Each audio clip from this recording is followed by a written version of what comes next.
Now, one of our additional stellar volunteers, Dana Ford, Tennessee State University's head basketball coach, who is not only building a great basketball team, but he is also building great men.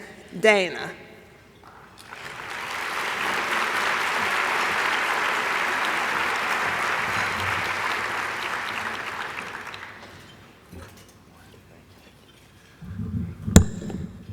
Good morning. About 2 years ago, I was approached by the YWCA, by the former CEO, Pat Shea, to help her engage coaches to fight against domestic violence. And prior to that, like many of you probably today, I always felt like domestic violence was a female problem or a woman problem. And it didn't take me long to figure out that it was really a man problem.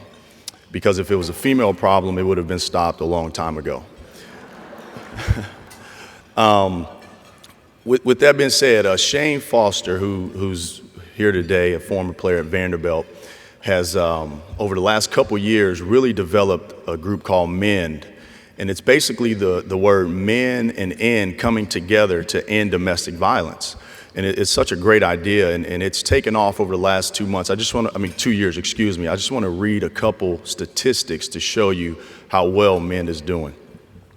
There are 10 men clubs in the Metro Nashville public school systems right now. And in those clubs, over 350 boys are being educated on the importance of healthy masculine behavior. And if you think about that is an enormous number. 10 men clubs, meaning people are on site in schools week in and week out, touching over 350 boys.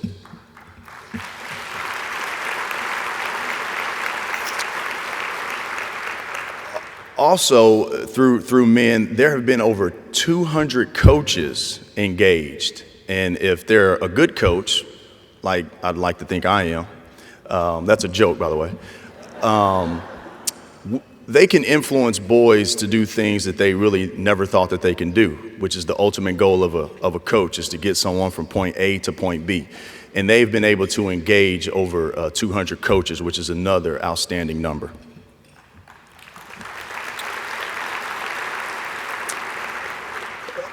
Coaching at Tennessee State University, as many as you probably know, college athletes are always in the spotlight, and sometimes it's not always for the right things. And domestic violence and abuse against women has been something that a lot of universities around the country have had to deal with.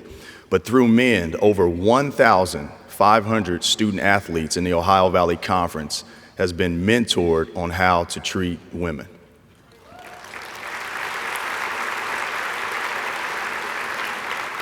And on top of those 1,500 student athletes, 300 college coaches are also being influenced by MEND as well, which is another great number.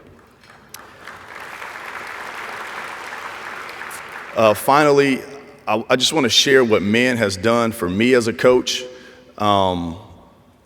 Before MEND, I thought I was going to be the next Bobby Knight, and I thought I was going to treat people the way I saw Coach Knight treat people, because he won a lot of games. But what I learned was that's not the right thing to do. And how you do anything is how you do everything, is what we tell our players. And if they see me using fear to motivate them, when they become a husband or a father, whatever the case may be, that may be the same motivation tactic that they may use. And what MEND has taught me is it's more important to love and care for people. And I'll leave you with this last quote, and this is really what MEND has taught me as well. When you see a building burning, firefighters don't run in because they're afraid. They run in because they love what they do. And so love will always conquer fear. And I just think it's important that we raise our boys to understand that love is a better motivator than fear. I've got 2 boys at home. I've got a little girl, her name's Charlie Rose. And if someone ever abused her, that would really hurt me. But I think I'd be even more hurt if my son abused his girlfriend or wife. Thank you.